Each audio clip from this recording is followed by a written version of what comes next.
why didn't Holly's team listen to you?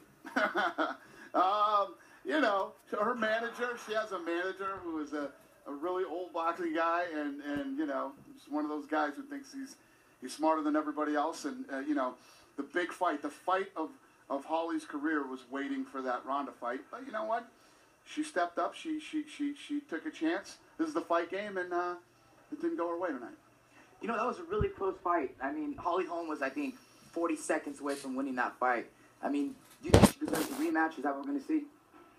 No, I think that Ronda now will fight Miesha Tate for the title. That's what's going to happen. That's what I said before this fight even happened. Whoever wins tonight will fight Ronda for the title. Have you heard from Ronda yet?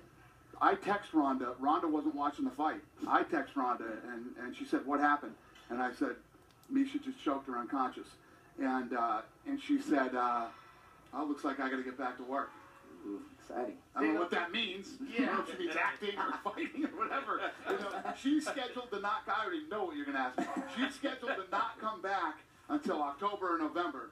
But it doesn't mean I can't ask. Yeah. Well, you know, that's what I was going to say. I had read that you said that Ronda's return match, the one that was supposed to be against Holly, could be all the way down the road in November. UFC 200, are you willing to wait for that contest if that's the case, or will you try to speed it up? Well, it's not that. I can ask. You know, Ronda had to be. Listen, Ronda Rousey has worked very hard for 3.5 years in this company, and believe me, she did anything that was asked of her and went above and beyond the Call of Duty. And if she wants to, you know, stay out until October, I'll let her do that. The one thing before we let you get out of here, because I know you've had a very, very busy night, but the one thing I think we talk about when it comes to you, you answer every question, you give everybody the fights they want to see when they want to see them. Nate Diaz called out Conor McGregor when he looked incredible in December, and he got the job done. How impressed were you with Nate Diaz? What do you think he can do now coming off this big win over Conor McGregor? We might never see Nate Diaz ever again after this. He made a lot of money tonight. So when we walked by, somebody said, "What are you going to do with your money?" He said, "I'm buying a yacht." So Nate Diaz is probably going to go out to sea, and we'll never see him again. Otherwise, listen, I'd love to get, you know what would make a lot of sense? And I'm not, this isn't the fight I'm making, I'm just saying.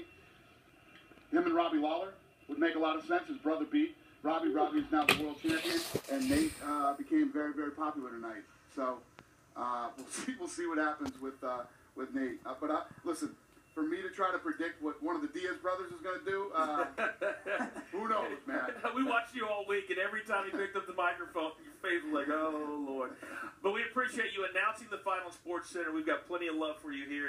We hopefully that will continue. Thank you. All right. That, of course, UFC President Dana White, as he always does so kindly after every pay-per-view event, joins us here on the set. For Gilbert, Chael, Dana White, I'm the coach. Our continuing coverage from here in Las Vegas. Back to you.